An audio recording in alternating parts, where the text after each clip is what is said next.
Sa pag-alis ng matanda sa gitna ng entablado, nagkatitigan ang dalawang magkatunggali ng gabing yun.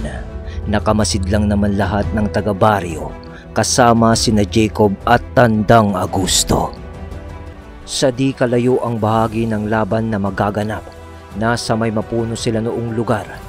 Samantalang ang dalawa ay nasa gitna ng malawak na hawang na kapatagan. Sa pagtitig nila sa isa't isa, nagwika si Ivan ng, "Tayo, di ako magpipigil sa labang ito. At walang sisisihin sino man sa atin kung isa man sa atin ang di inaasahang masawi sa labang ito. Humanda ka, dahil buo kong lakas ang aking gagamitin sa duelo nating dalawa." Wika ni Ivan habang nakatitig kay Sed. Agad din namang sumagot si Sed ng, Sed ang ngalan ko, Ginoo. Siguraduhin mo na buong lakas mo ang gagamitin mo. Dahil kung hindi, isang atake ko lang ay agad kang tutumba dyan sa kinatatayuan mo. Mapalad ka, dahil minsan lang ako magpapakilala sa aking katunggali. Tugon naman ni Sed. Sa winika naman ni Sed ay di na sumagot pa si Ivan dahil sa nakaramdam ito ng pangmamaliit mula sa sinabi ni Sed. Kaya naman, walang ano-ano ay nagpalit ito ng anyo bilang mandurugong aswang. Paglalarawan ni Sed sa anyo nito, meron yung mahahabang mga kuko sa kamay at paa, malalapad at malalaking mga pakpak, matutulis na tenga, maitim na balat at merong mga balahibo, at dalawang matutulis na pangil, mapupulang mga mata at matipunong pangangatawan. Sa pagkakakita ni Sed dito, di na siya nagulat dahil nasilayan na niya ang anyo ng mga mandurugo na sumalubong sa kanila sa daan. Babae nga lang, kaya medyo maliit yun kumpara kay Ivan. Dahil sa malaki ito ng di hamak sa mga yun. Dahil sa ginawa ni Ivan, nagpalit na rin si Sed ng anyo bilang isang normal na aswang. Napangisi naman noon si Ivan dahil sa akala niya ayun na ang tunay na anyo ni Sed. Kaya mabilis niyang sinugod si Sed nang walang pag-aalinlangan. Isang sapak agad ang binitawan nito. Nakaagad naman naagapan ni Sed na sanggahin. Dahil mabilis kumilos si Ivan at nakakalipad ito, di niya yun nagawang iwasan. Kaya sinangga niya na lamang ito. Nang siya naman sana ang aatake, nakita niya na malayo na agad sa kanya si Ivan. Kaya mabilis siyang tumakbo upang ito ay atakihin. Subalit nang malapit na siya dito, at akma niya yung kakalmutin, nakaiwas naman yun kay Sed sa pamamagitan ng paglipad.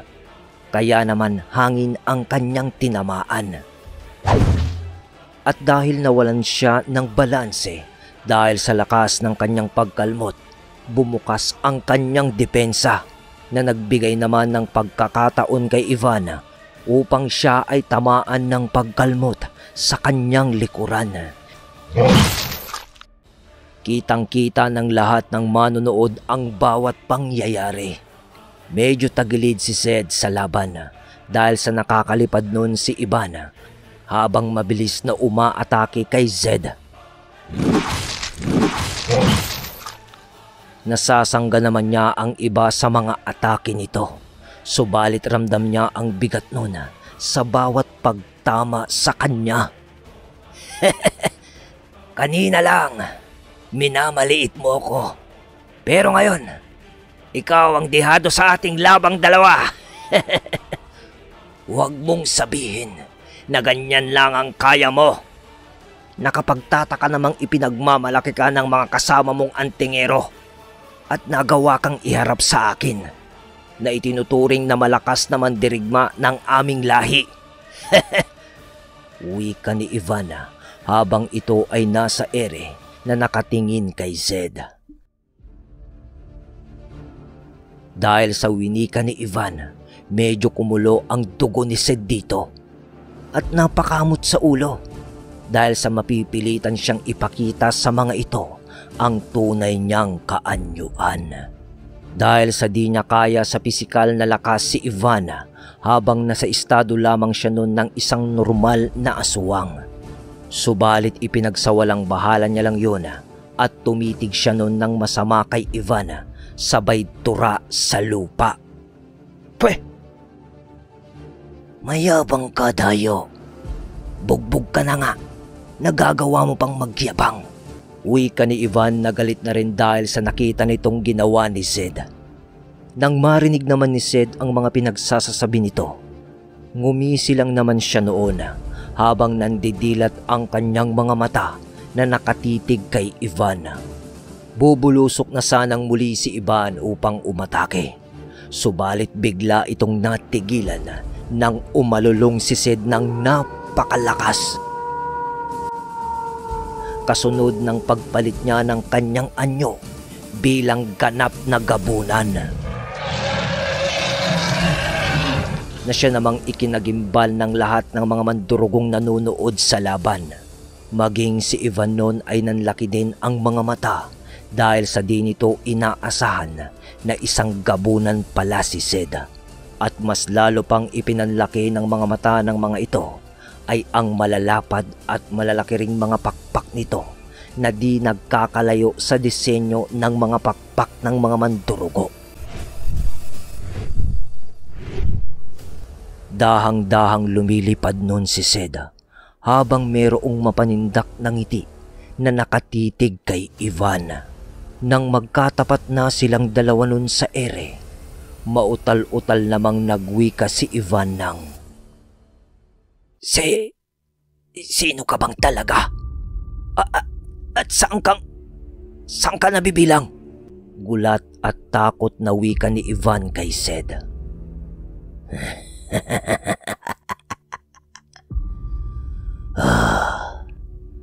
Bakit? Parang natatakot ka na. Kanina lang, tinatawanan mo ko.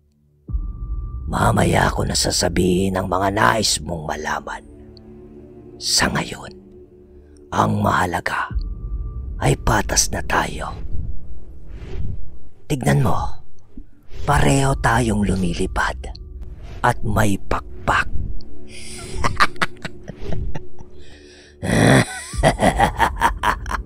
Tugon ni Zed na may kasama pang pang-aasar kay Ivan. Tumigil ng ilang saglit si Ivan habang ikinakampay niya noon ang kanyang mga pakpak at bigla itong nagwika ng, Hindi ikaw yon! Sigaw na wika ni Ivan. Kasunod ng mabilis nitong pagsugod kay Zed na walang pagdadalawang isip sa kabila ng nakita nitong kaanyuan ni Zed bilang gabunan. Sunod-sunod itong nagbitaw at halos paulanan nito ng pagkalmot si Zed. Subalit puro hangin lang ang kanyang tinatamaan dahil sa maliksing pagkilos ng gabunan upang iwasan ang mga ataking ginagawa ni Ivan. Nang di niya maatim ang mga pag-atake ni Ivan, gumanti siya ng isang malakas na pagsapak na mabilis niyang binitawan at tumama sa dibdib ni Ivan. Tumalsik si Ivan nang tanggapin niya ang malakas na puwersa ng kamao ni Zed at napabuga siya ng dugo sa kanyang bibig.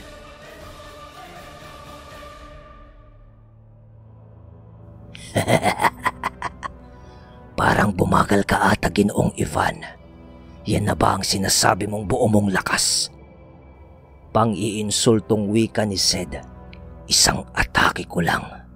Natigil ka na. Dagdag pa nito. At dahil doon ay umangil si Ivan habang nagngingit-ngit sa galit kay Zed. Ngunit bigla na lang itong natigilan dahil sa pagtitig nito sa mga mata ni Zed na namumulang umiilaw sa dilim. Napalitan muli ng takot ang kanyang galit na nararamdaman. Unti-unti itong bumababa sa lupa na sinasabayan naman ni Zed. Tumigil na sa pag-atake si Ivan dahil sa napagtanto niya na di niya kakayanin si Sid sa kasalukuyang estado nito.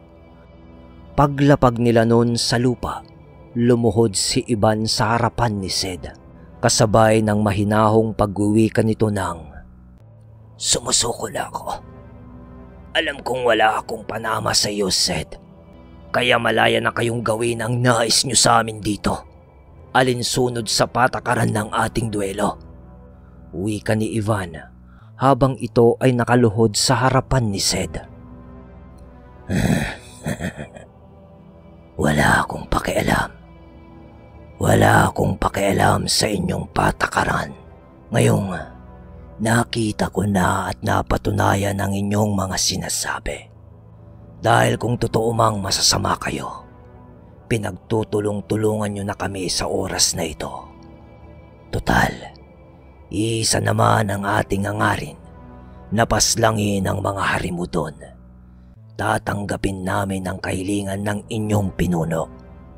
Hahayaan namin kayong makiisa sa aming pag-aklas laban sa mga makapangyarihang lahi ng mga aswang." Wika ni Sid matapos nitong marinig ang sinabi ni Ivan. Lumapit na sa kanya noon sina Jacob at Tandang Agusto, habang nakangiti ang mga ito sa kanya. Mamaya-maya pa ay nag-umpisa na ding lumapit sa kanila noon ang mga taga-baryo. Nagtipon-tipon ang mga yun sa harapan ng tatlo, kasabay ng mabilisang pagyuko na nakaluhod sa lupa. Matapos nila yung gawin, nagsalita naman si Corazon ng, "Mga Ginoo, kagaya ng ating napagkasunduan, labag man sa kalooban namin ang naging resulta ng laban, kailangan namin itong tanggapin at malugod naming tinatanggap ang aming pagkatalo. Ngayon, malaya na kayong gawin sa amin ang inyong nais na pagkithil sa bawat buhay ng isa sa amin." Wika ni Corazon habang ito ay nakaluhod kasama ng mga kalahi niyang mandurugo. Nang marinig naman ito ng tatlo, humalakhak lang naman nun si Sid, kasabay ng pagwika nito ng, "Walang saysay. Walang saysay kung papatayin namin kayo na walang kalaban-laban, mga kaibigan. Bagaman natalo kayo sa laban, nais ko lang na malaman nyo na tinatanggap namin ang inyong pakikiisa sa amin upang harapin ang mga mapinsalang lahi ng mga aswang. Ang tanging inaasahan lang namin ay hindi nyo kami tratraidorin."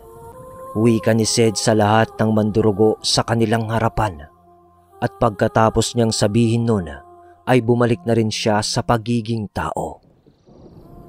At sinabi din ni Sid na kung sakali man na maging matagumpay ang kanilang paglupig sa mga harimudon, ay hahayaan nila ang mga itong mabuhay ng payapa kung sakali mang makaligtas ang mga ito sa pakikidigma kasama nila sa laban sa mga makapangyarihang mga aswang. Dahil ayon pa kay Sid, sino ba naman sila para husgahan ang lahi ng mga mandurugo? At nakikita naman niya ang hangarin ng mga ito para sa kapayapaan. "Ivan, gaya ng sinabi ko sa iyo kanina, ngayon ko sasagutin ang iyong mga katanungan." Wika ni Sid sabay tingin sa dalawa niyang kasama. Sa pagtango sa kanya ni Jacob at Tandang Agusto, dito na niya inamin sa mga mandurugo ang tunay niyang pinagmulan at pagkakakilanlan. Sinabi niya sa mga ito na siya ay mula sa angkan ng mga bangkilan at siya ang apo ng naging asawa ng kanilang pinuno. At sinabi niya din noon na namaalam na ang hinahanap nilang gabunan. Subalit, Ako na nasa inyong harapan ang naging takapagmana ng birtud ng gabunang bangkilan at nananalaytay din sa aking dugo ang lahi ninyong mga mandurugo. Sa makatuwid, ako ang anak ng gabunang inyong hinahanap ng napakatagal ng panahon. Wika ni Sid na labis namang ikinagulat ng lahat ng mga mandurugo sa buong baryo. Nang marinig nila ang mga sinabi ni Zed, Halos lahat sila ay nanlaki ang mga mata. Naglilingon-lingunan pa sila at nagbubulong-bulungan dahil sa di makapaniwala ang mga yon sa sinabi ni Zed. Ilang sandali lang, tumayo naman si Corazon sa pagkakaluhod nito at agad na lumapit kay Zed. Ang iba naman sa mga ito ay patuloy pa rin sa pagbubulong-bulungan dahil sa sinabi ni Zed. Paglapit ni Corazon noon kay Zed, agad naman nitong hinaplos ang muka ni Zed habang nagsasabi ng, "Totoo ba? Totoo ba na ikaw ang apo ng gabunang Sigilar at Lucia?" "Ako nga ho." At dahil doon, maluha-luha namang yumakap si Corazon kay Zed habang nagsasalita ng, "Salamat. Salamat at nagpakita ka na sa amin, Ginoo. Sa wakas, matatahimik na rin kami sa aming pagnanais na ikaw ay hanapin dahil sa narito ka na mismo sa aming harapan." Wika ni Corazon habang nakayakap kay Zed. Wala lang naman kay Zed ang ginawa ni Corazon kaya hinayaan niya lang itong nakayakap sa kanya. Maya-maya pa ay bumitaw na rin ito sa kanya at muling lumuhod sa kanyang harapan. Pero agad na pinatayo ni Zed ang mga ito at sinabing hindi siya isang bathala para luhudan ng kahit na sino. Pinapasok na niya ang mga yon sa kanilang baryo na kaagad din namang sinunod ng mga yon. Naiwan si Corazon at Ivan sa harap nilang tatlo noon at humingi naman ng paumanhin si Ivan dahil sa pagpapakita ng hindi magandang ugali sa naganap na duelo.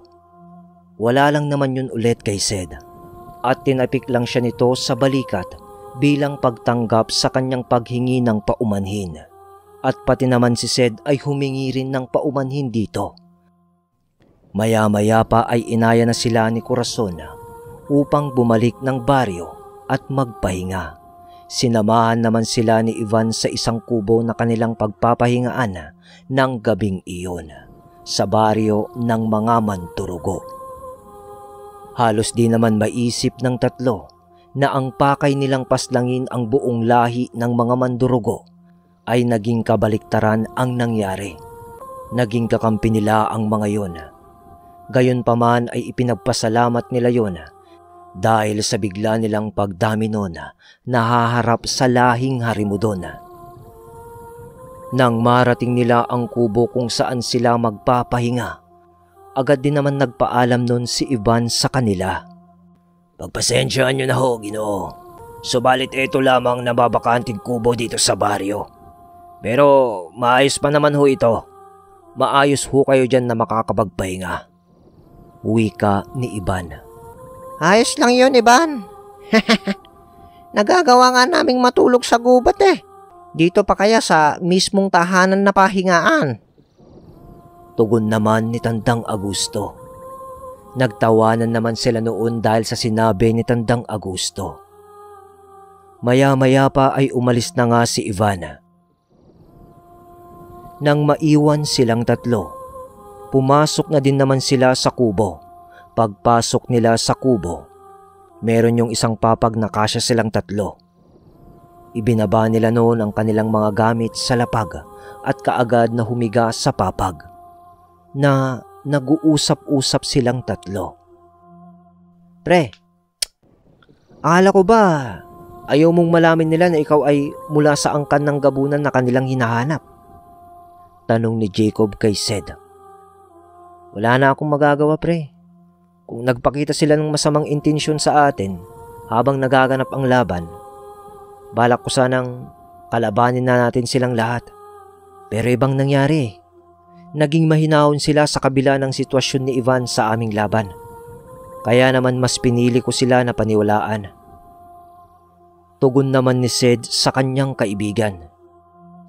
"Pero kung panlilan lamang pinapakita sa atin ng mga ito, wala na tayong magagawa kundi lipulin ang lahi ng mandurugo kahit na parte pa sila ng aking pagkatao." Dagdag pa ni Zed.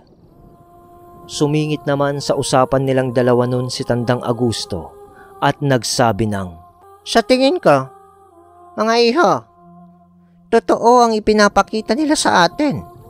Wala silang ibang hagad, kundi ipagtanggol ang lahi nila laban sa mga harimudon. Singit na wika ng Tandang Agusto. Ilang sandali pa, matapos ang kanilang mga pag-uusap, napagpasya na nila nung matulog. Dahil sa napagod na rin sila sa buong araw ng paglalakbay. At kinabukasan na lamang nila pagpaplanuhan ang gagawin nilang pagsalakay sa baryo ng mga harimudon. Pagsapit ng kinabukasan, maliwanag na ang silay ng magising ang tatlo. Paglabas nila noon ng tahanan na kanilang tinulugan, nilanghap nila ang sariwang hangin ng umaga. Umiinat-inat pa sila noon, yung tipikal na paggising sa umaga, yung humihikab-hikab pa.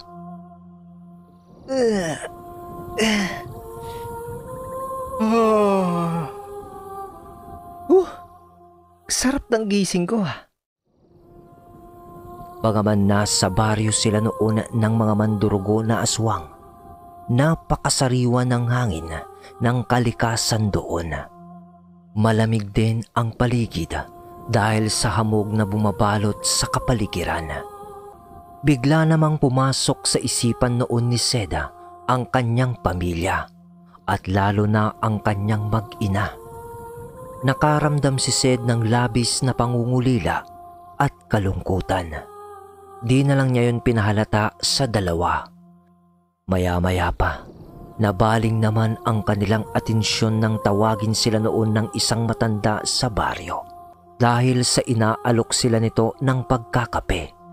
At dahil nakasanayan na nilang magkape ng umaga, agad din naman silang lumapit doon at kinuha ang inaalok nitong kape at agad na nagpasalamat. Umupo sila noon sa isang bangko na mahaba na gawa sa kawayan sa may gilid ng kanilang pinagpapahingaang bahay. Nakatanaw sila noon sa papasikat ng araw habang hinihigop nila ang mainit na kape. Pre, Tang, nabighani ako sa ganda, alindog at kabaitan ni Corazon.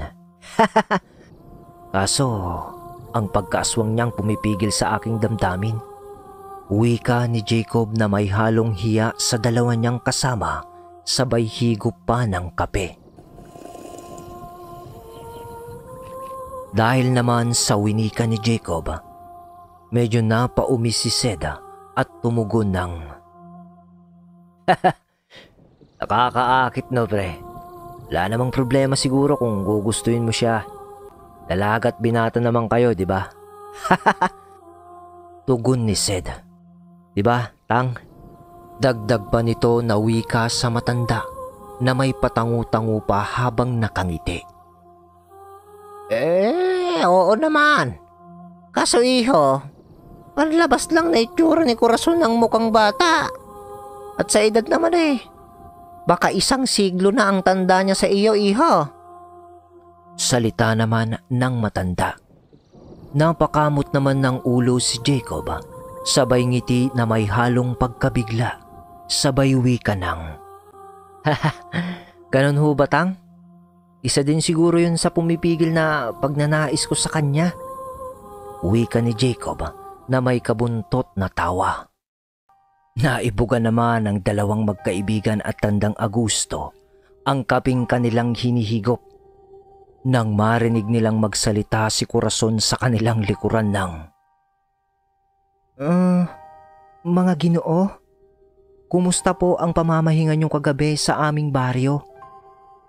Maalumanay na wika ni Corazon. Paglingon dito ng tatlo. Binibining, Corazon, kanina pa ba kayo dyan? Agad na tanong ni Sed dito. Ayos lang naman ho ang aming naging pahinga. Matiwasay ho at napakapayapa. Dagdag pa nito. Hindi. Kararating ko lang, mga Ginoo. Pasensya na kayo kung nagulat ko kayo, ha. Nagpunta lang naman ako dito para kumustahin kayo. Sige, mamaya na lang ulit tayo mag-usap. babalik muna ako sa aking tahanan. Marami pa kasi akong kailangang gawin. Tugon naman ni Corazon. Sige ho. Maikling sagot ni Zed. Nang marinig ng tatlo ang sinabi ni Corazon, nakahinga naman sila ng maluwag nun, sabay wika ni Jacob ng, akala ko narinig niya tayong pinag-uusapan siya. Ay, pero kung narinig niya siguro tayo, baka nabatukan kanya tang. Kasi kunutya mo ang edad niya eh. Wika ni Jacob sabay tawanan silang tatlo. Aba, hindi naman ako papayag doon. Magkakasubukan kami pag nangyari yon. Di siya sasantuin ng mga alaga ko. Di ko siya papatulan dahil babae siya. Pero yung mga alaga ko na lang ang papatol sa kanya. Halos pagtinginan naman sila noon ng mga taga-baryo kasi panay ang tawanan nila habang nagkwekwentuhan. Natigil lang yun nang magtawag ng isang matanda upang sasalo-salong agahan sa baryo. Tinawag na din silang tatlo ng mga ito upang kumain. Nasa isang malaki at mahaba silang lamesa noon sa gitna ng baryo.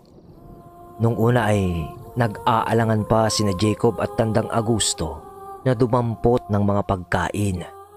Pero nung sinabi ni Corazon na wag na silang mag-alala dahil sa purong karne iyon ng mga hayop at sadyang nakalaan yon para sa kanila. Nang nalaman naman yun ng tatlo, nilantakan din naman yun agad nung dalawa. Si Sid naman ay pinipili ang karneng ibinanggi sa apoy. Naging masaya naman ang kanilang naging pagsasalo-salo nung umagang iyon. Matapos ang kanilang pagkain, agad na din namang iniligpit ang mga hugasin sa lamesa. Nagpahinga lang naman sila noon ng mga ilang oras at napagpasyahan ng tatlo na maglahad ng plano sa kanilang gagawing pagsalakay sa baryo ng mga Harimudon. Nagpatawag sila noon ng isang pagpupulong kay Corazon upang makiisa ang lahat ng mga kabaryo nito sa gagawin nilang pagpupulong. Nagtipon-tipon silang muli noon sa lamesa nang naroon na ang lahat ng mga taga-baryo. Dito na nagbigay ng mga punto si Tandang Augusto ukol sa hakbang na kanilang gagawin. Ayon sa napagkasunduan nila noong hakbang, di sila maglalakbay ng sama-sama. Hiwa-hiwalay sila noong maglalakad upang di sila katakutan at paghinalaan ng mga ordinaryong tao na makakakita sa kanila. Subalit pag narating na nila ang lugar na kanilang pakay, ay doon na sila magsasama-sama. Bawat grupo nila ay may papasamahing insekto si Tandang Augusto upang malaman nilang tatlo ang bawat kinaroroonan ng kanilang mga kasama. Tahimik nilang papasukin ang baryo ng mga Harimudon upang di sila agad maramdaman ng mga ito at agad na sumiklabang digmaan. Hanggat maaari ay papatayin nila ang ilan sa mga mahihina sa lahi na yun na walang kahit anong nililikha na ingay na magdudulot ng pagkaalerto ng mga yun. Uutay-utayin nila ang mga yun hanggang umunti na lang ang bilang ng mga yun. At huwag na huwag silang gagawa ng hakbang na di nag-iisip upang hindi agad sila masawi sa digmaan nila kontra Harimudon. Bukas ng gabi tayo lalarga patungo doon. At kung marating man natin ng umaga ang baryong yon, maghihintay ulit tayo ng gabi. Dahil sa din natin sila mahahagilap kapag kasikatan pa ng araw. Huling salita ng matanda matapos nitong mailahad ang kanilang mga plano. Matapos ng kanilang managing pagpupulong, muli na sila noong bumalik sa kani-kanilang mga tahanan upang ipagpatuloy ang mga gawain nilang naiwan sa araw na yun. At sa oras ng pagkain ay muli silang nagsalo-salo sa malapad at mahabang mesa sa gitna ng baryo. Ganun lagi ang eksena hanggang sa lumipas ang araw na yon at sumapit ang kinabukasan. Wala namang kakaibang nangyayari habang naroon silang tatlo sa baryo ng mga mandurugo. Paglipas ng araw, malapit nang magtakip silim. Nag-uumpisa na silang lahat sa kanilang paghahanda para sa kanilang paglalakbay. At pagsapit noon ng gabi, handa na ang lahat. Naghati-hati sila noon sa ilang pangkat. Silang tatlo ang magkakasama at nasa 8 pangkat naman noon ang mga mandurugo na merong 7 katao bawat grupo. Bawat pangkat ay may mga mandirigmang mandurugo na siyang puprotekta sa bawat isa kung sakaling malagay sila sa di inaasahang sitwasyon ng kagipitan.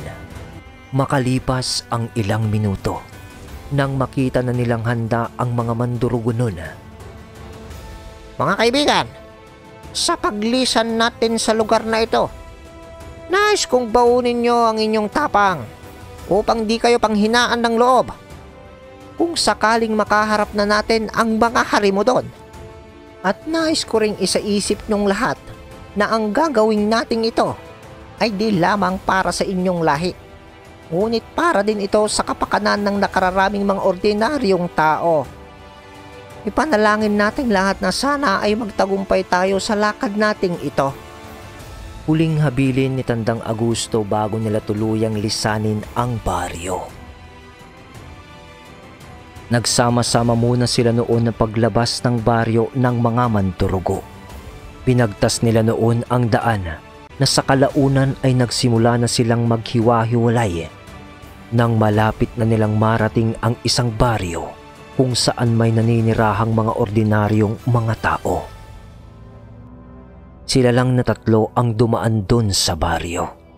Tahimik lang naman ang lugar dahil sa wala ng tao nun sa labas. Malalim na rin kasi ang gabi ng mga oras na yun.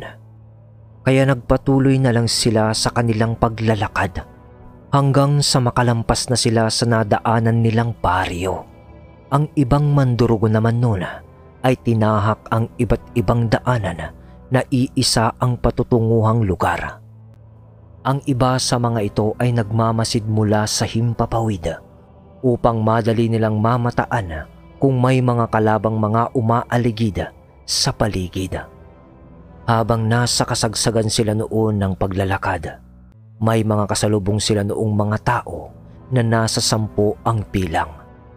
Kakaiba ang dalang presensya ng mga ito at kakaiba din ang hubog ng mga katawan ng mga taong yun ayon kay Sed. Agad naman yun tinanong ni Jacob ng, "Mga kaibigan, gabing-gabi na. Saan ang tungo nyo? Maaari ho ba naming malaman?" Tanong ni Jacob sa kanilang mga nakasalubong sa daan. Wala kayong pakialam kung saan ang tungo namin. Tumabi kayo sa aming daraanan. Kung ayaw niyong kayo ay katayin namin. Tugon ng isa sa mga lalaki nilang nakasalubong. Dahil sa sinabi ng lalaki, napakunot ang noo nilang tatlo. At si Sid naman ay medyo nagpanting ang tenga sa sinabi nito. Kaya naman nagwika siya ng, "Tinatanong kayo ng maayos, kaya sumagot din kayo ng maayos. Tsaka isa pa manong, huwag nyo kaming pagbabantaan.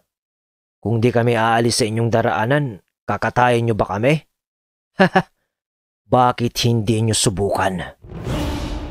Madiing wika dito ni Sed dahil sa kanyang sinabi. Nagsiangil ang mga lalaki na nasa kanilang harapan at sinabing huwag silang pakialaman dahil ang gabing yon ang panahon ng kanilang pag-aani ng mga sanggol sa bawat baryo ng mga ordinaryong tao sa lugar ng Tumalag, na siya namang nagpakulo ng dugo sa tatlo. Uminit agad ang ulo ng mga ito. Unti-unti ay tumaas ang presensya nun ng tatlo na kaagad namang naramdaman ng mga kalalakihan. Kaya naman nagwika ang isa sa mga ito ng, Mga kasama, sila na ang ating kakatayin at kakainin sa gabing ito. Masyadong makukulit ang mga ito. Dahil dyan, kamatayan ang naghihintay para sa inyong tatlo. Wika ng isang lalaki. Ganun ba? Mukhang nagkakamali ata kayo mga demonyo. Malas nyo lang. Kami ang nakasalubong nyo. Mukhang sinadya ng panahon na mag-cross ang landas natin. Dahil sa maiitim nyong balak, tugon naman ni Jacob. Nang marinig ng mga kalalakihan ang mga sinabi ni Jacob, wala nang sali-salita pang binitawan ang mga ito. Dahil sa nagpalit na yon ng kani-kanilang mga kaanyuan.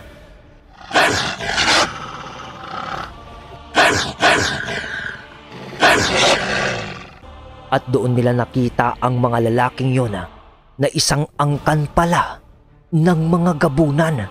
Kaya naman mabilis na nag-usal ng mga pambakod at pampuder ang dalawang antingero at hinanda na rin nila ang kanilang mga sandata na hinaplusan nila ng mga buhay na salita. Si Sid naman na nasa estado ng pagiging normal na aswang ay mas piniling magpalit ng anyo bilang isang ganap na nagabunan.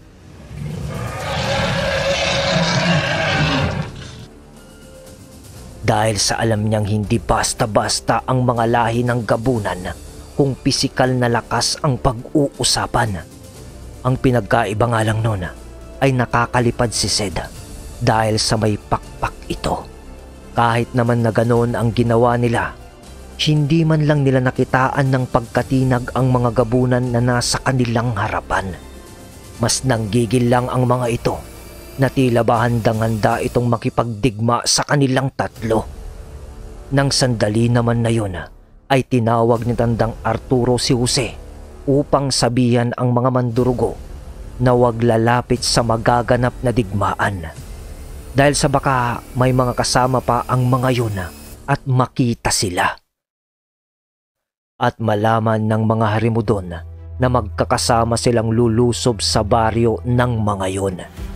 Mabilis naman yung sinabi ni Jose. Naiwan naman nun ang itim na tikbalang para tulungan sila sa magaganap na labanan.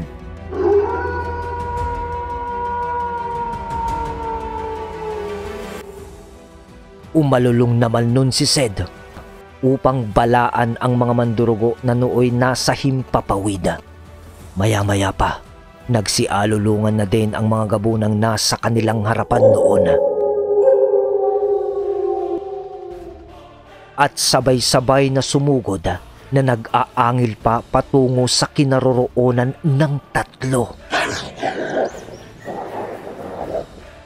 Paglundag ng mga yun para umatake, mabilis naman yung iniwasan ng dalawang antingero. Si Sid naman ay umatake mula sa himpapawid at agad na dinakma ang isa sa liig. At binitbit papaitaas at doon niya yun pinagsasaksak ng mahahaba niyang kuko na naging sanhi naman upang magkalasog-lasog ang katawan ng gabunang kanyang nadagit noon. Si Jacob naman ay panayang bitaw ng pantigalpo, subalit na iiwasan yun ng mga gabunan at nagagawa siyang maatake ng mga yon na mabilis naman niyang sinasangga ng kanyang sangkot na tangan. Si Tandang Augusto naman ay nakikipagpalitan ng atake sa gabunang kanyang kalaban dahil sa walang epekto sa mga ito ang kanyang mga dasal pang tigalpo. Nakipaglaban siya dito gamit ang pisikal na lakas. Gamit niya noon ang mutya ng salsagan upang mas palakasin nito ang kanyang pangangatawan. Subalit sadyang malalakas din ang mga gabunan dahil sa nagagawang sabayan ng mga ito si Tandang Augusto. Kalmot ng gabunan. Iwas naman ni Tandang Augusto.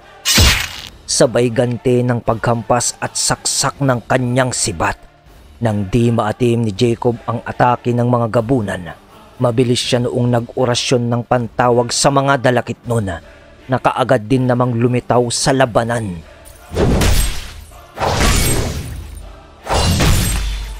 Dalawa agad ang napas lang ng mga dalakit noon dahil sa pagwasiwas ng mga ito ng kanilang mga kampilan, na siya namang ikinasawing palad ng dalawang gabunan dahil sa di nila ito naiwasan.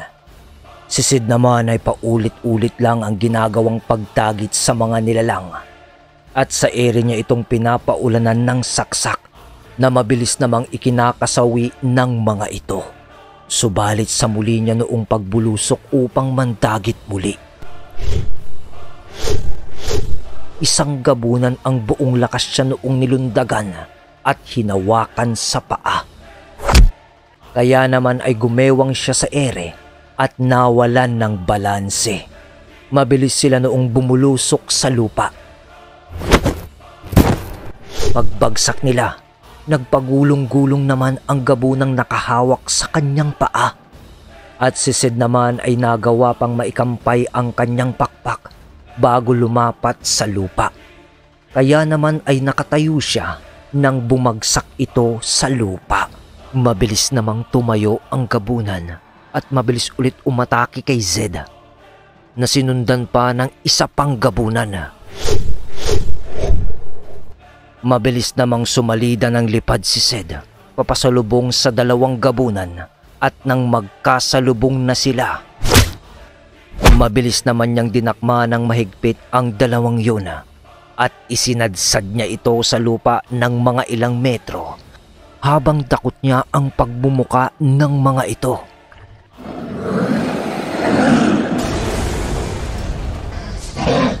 Wala namang nagawa ang dalawang gabunan kundi hayaan na lang si Zed sa kanyang ginagawa dahil sa hindi rin sila makapagpumiglas dahil sa patuloy na pagkuskus ng likuran nila sa magaspang na lupa.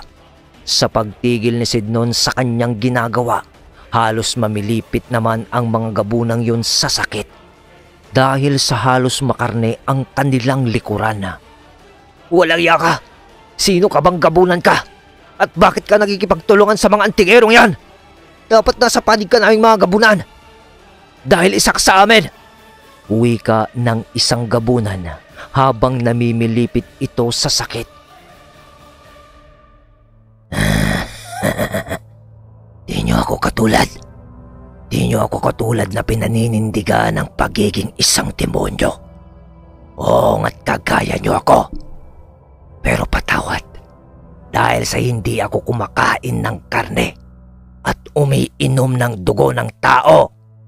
Walang puwang sa mundo ang mga katulad nyong walang hangad na kabutihan sa sangkatauhan. Alam nyo kung anong dapat sa inyo? Ibinabalik sa impyerno ang pinagmulan nyo. Mariing namang tugon ni Sid na may tawa pang parang demonyo. Matapos niya yung sabihin, ibinuka niya ang kanyang mga pakpak at mabilis niyang dinagit muli ang dalawa.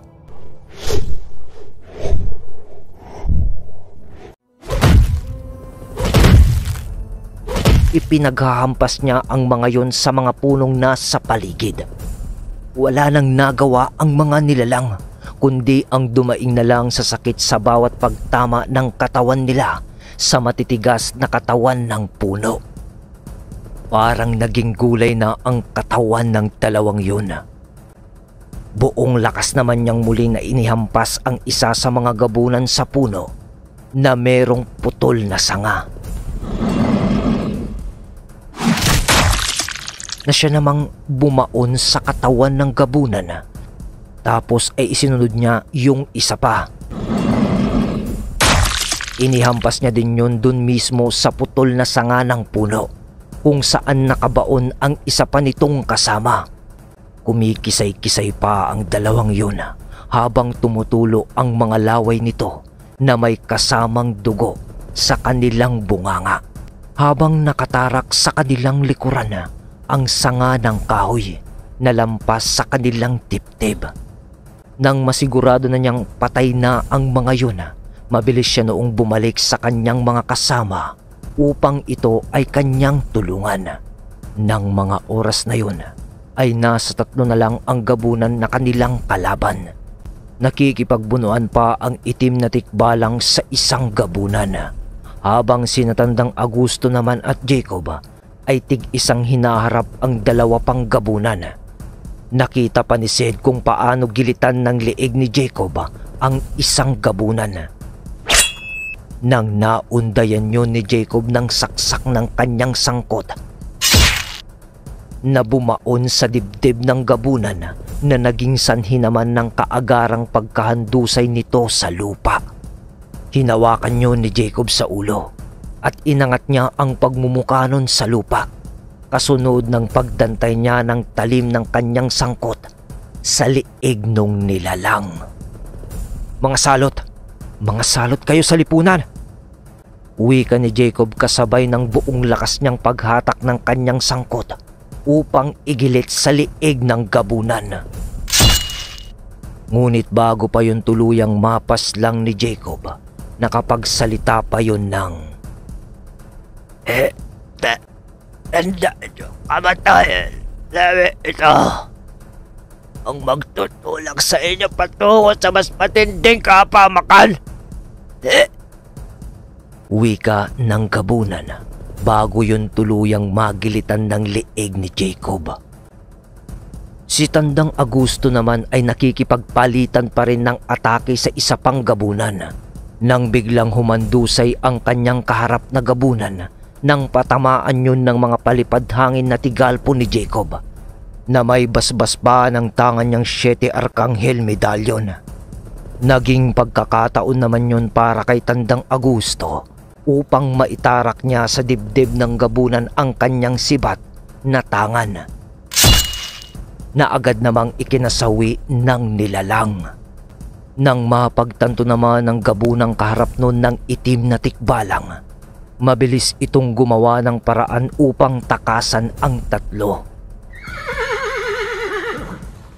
Pag-iwas ng gabunang yun sa pagtadyak sa kanya ng itim na tikbalang, mabilis naman itong umiwas at agad sumagot ng pag-atake na siya namang dahilan ng pagtumba ng itim na tikbalang sa lupa.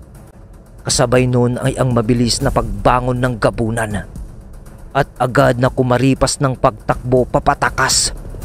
Di naman yun agad napansin ng dalawang antingero, kaya mabilis yung nakatakbo.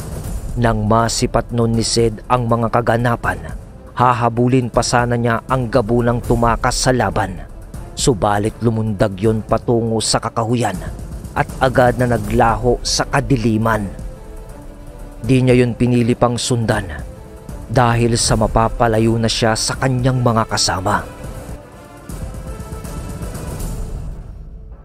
Sa pagtahimik ng kapaligiran, wala silang nagawa kundi ang mabahala dahil sa isang gabunang nakatakas. Maaari kasing kaanib yun ng mga harimo doon at makapagsumbong yun na patungo na silang tatlo sa baryo ng mga yon.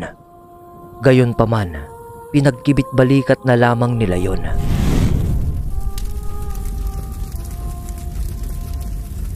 Sinilaban muna nila ang mga bangkay ng gabunang kanilang napaslang bago sila muling umusad sa paglalakad. Ganon din ang mga mandurugo na alam nilang nagmamasid lamang sa naganap na laban nila kontra sa mga gabunang nasa lubong nila sa daan. Maging handa tayo mga iho. Marahil sa oras na ito ay alam na ng mga harimo doon na darating tayo sa kanilang baryo. Palpak ang plano natin. Maging mapagmasid kayo sapagkat di natin alam ang ating daratnan sa lugar na yon pag ito ay ating narating. Paalala ni Tandang Augusto sa dalawang magkaibigan. Tumangulang naman nun ang dalawa bilang pagtugon sa sinabi ng matanda. Makalipas ang ilang oras ng paglalakad, madaling araw na ng mga oras na yun. Kaya naman, napagpasyan muna nilang tumigil pansamantala upang magkaroon sila ng pahinga. Doon na rin sila nagpaumaga kasama ng mga mandurugo na nasa itaas ng mga puno na nananatili. Naroon kasi sila sa isang gubat na may di gaanong mga puno na tumubo. Subalit malalaki naman ang punong naroroon. Buong araw silang nanatili sa lugar na yun. Sa pagsapit ng hapon, doon na sila muling kumilos para ipagpatuloy ang kanilang paglalakbay patungo sa baryo ng mga aswang na nais nilang lupigin. Wala silang ibang nais nun, kundi tuldukan na ang pag-iral ng mga harimo doon sa lugar ng dumalag na pinamumunuan ng isang malakas na mangkukulam at salamangkerong si Leonardo.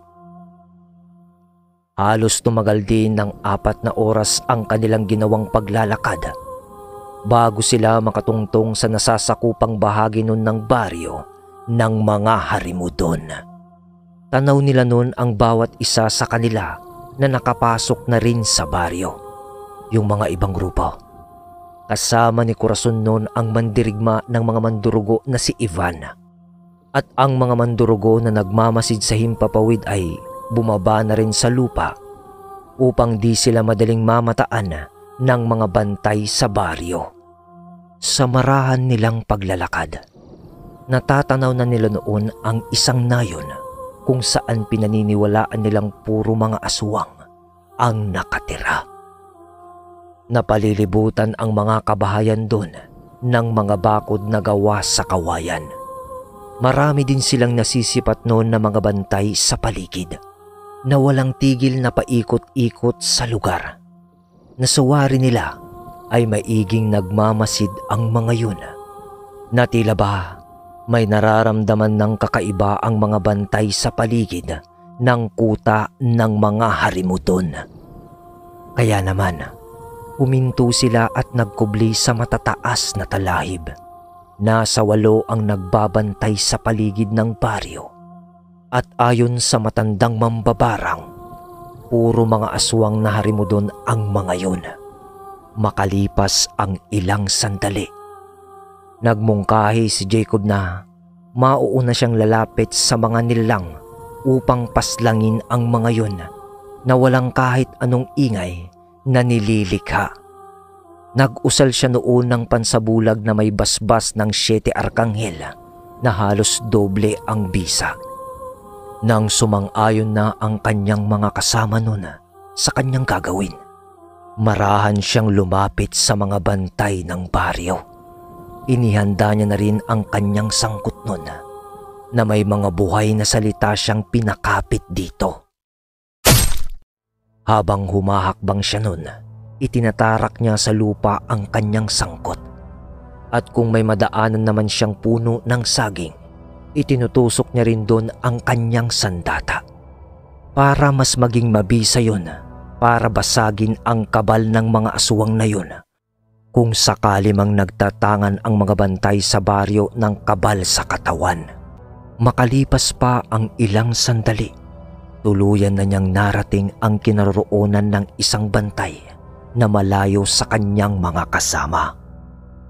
Palingalinga pa ang aswang na yun, subalit di siya nito basta-basta makikita dahil sa sabulag na kanyang tangan. Agad na binato niya yon ng tigalpo at walang pagdadalawang isip niya yung sinugod at mabilis niyang itinarak sa lalamunan nito ang kanyang sangkot. Upang di na yun makalikha pa ng ingay at maalerto ang mga kasama nito na nagbabantay. Matapos niya yung gawin, isinunod niya ang isa pang bantay na papalapit sa kanyang kinaroroonan. Agad siyang nag-usal ng pangtigalpo sa kanyang kamaunon at mabilis na ibinato sa nilalang kasabay ng mabilis niyang paglapit dito upang gilitan ng leeg. Hinila niya ang bangkay nun patungo sa talahiban upang di yun makita ng mga kasama nitong bantay. Maya-maya pa ay napakubli naman siya noon sa talahiban nang makita niya na may papalapit na 2 noon kung saan niya pinaslang ang isang bantay.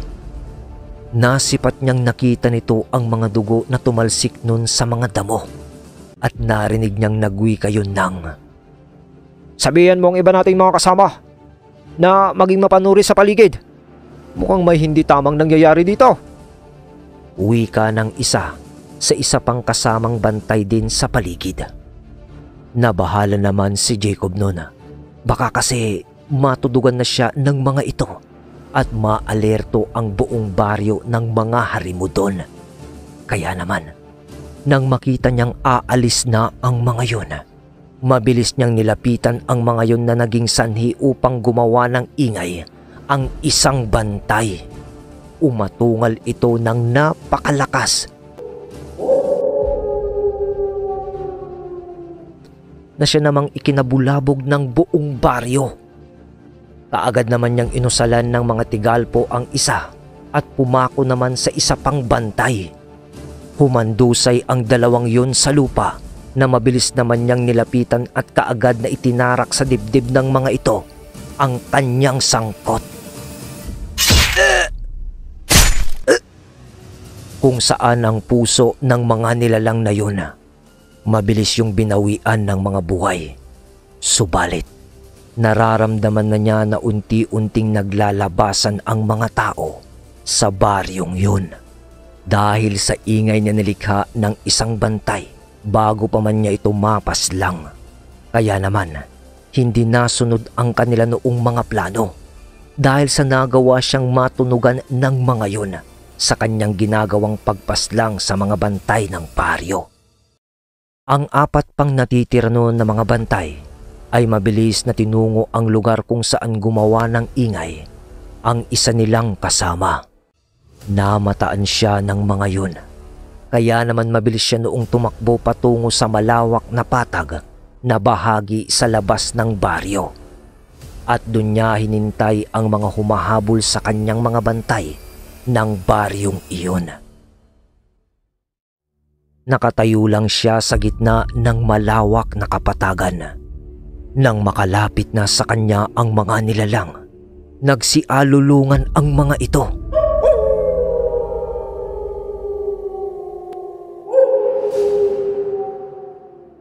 Hudyat upang tuluyang magsilabasan ang iba pang naroroon sa baryo. Mukhang mali ka ng pinasukan na lugar, antingero. Hindi ka bawasan sa aming grupo ang pinaslang mong mga kasama naming bantay. Dito ka sa lugar na to ililibing, antingero. Ang lakas ng loob mong pumasok sa aming teritoryo na nag-iisa. Di mo ba alam ang kayang gawin ng aming lahi, antingero? Uwi ka ng isang bantay ng baryo na humabol sa kanya. Alam ko kung ano kayo at ang mga abilidad niyong tinatangan. At kung inaakala niyong nag-iisa ako, nagkakamali kayo mga demonyo. Tugon naman dito ni Jacob. Maya-maya pa ay nasisipat na niya ang papalapit na mga nilalang mula sa baryo. At marami ang mga ito. At nakita niya din noon si Leonardo na kasama ang mga nilalang na mabilis na tinutungo ang kanilang kinaroroonan. Nang makalapit na ang mga yun sa kanila. Aba, mag-isa mo lang ata. Inaasahan ko na ang pagdating nyo sa aming lugar. Maligayang pagdating dito. Nasaan ang mga kasama mo? Iniwan ka na ba? Sayang naman. Iisang hukay na lang sana ang paglilibingan nyo dito sa aming teritoryo. Akala nyo nakaisa kayo. Alam ko na napaparating kayo dahil sa gabunang nakatakas sa mga kamay nyo. Wika ni Leonardo habang nakangisi na nakatitig kay Jacob. Mga kasama, kayo na ang bahala sa antingerong yan? Dagdag pa nito na wika sa kanyang mga kasama. Nanatili lang naman na nakatayo si Jacob habang inuusal nito ang mga orasyon upang mas lalong pataasin ang mga bakod at puder niya noon sa katawan. Nang matapos na siya sa kanyang pag-uusal, sumagot naman siya kay Leonardo ng, "Huwag kang magpakampante, demonyo. Kung nagawa mo akong matakasan nung una nating paghaharap, sinisigurado ko na ngayong gabi, kayo mismo ang ililibing namin dito sa inyong teritoryo." Seryoso na sagot ni Jacob. dahil sa nasa harapan na niya noon ang lahat ng mga naninirahang mga aswang doon sa baryo. Nagbigay na rin siya noon ng hudyat sa kanyang mga kasama. Dahilan upang magsilabasan na sina Sidnon sa kanilang mga pinagkukublian. Nagulat naman noon si Leonardo at ang kanyang mga kasama. Nang makita ng mga ito ang pagsisiliparan ng mga mandurugo sa himpapawid, kasama ng gabunang si Sid.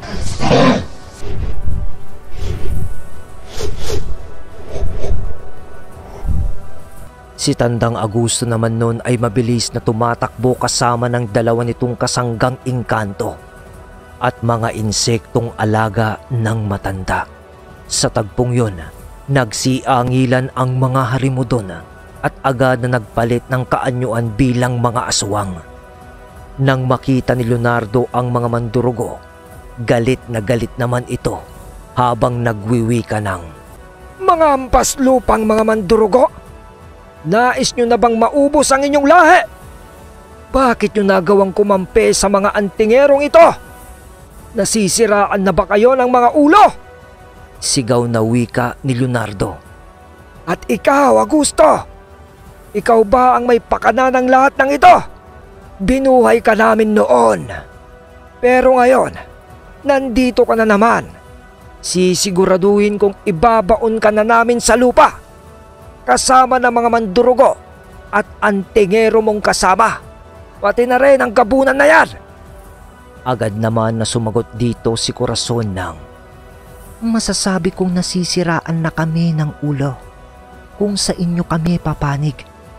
Gayong kayo ang patuloy na pumapatay sa iba naming kauri.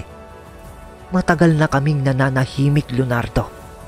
At ngayon, natagpuan na namin ang aming matagal nang hinahanap sa matagal na panahon para makipaglaban sa inyo na matagal na dapat naming ginawa.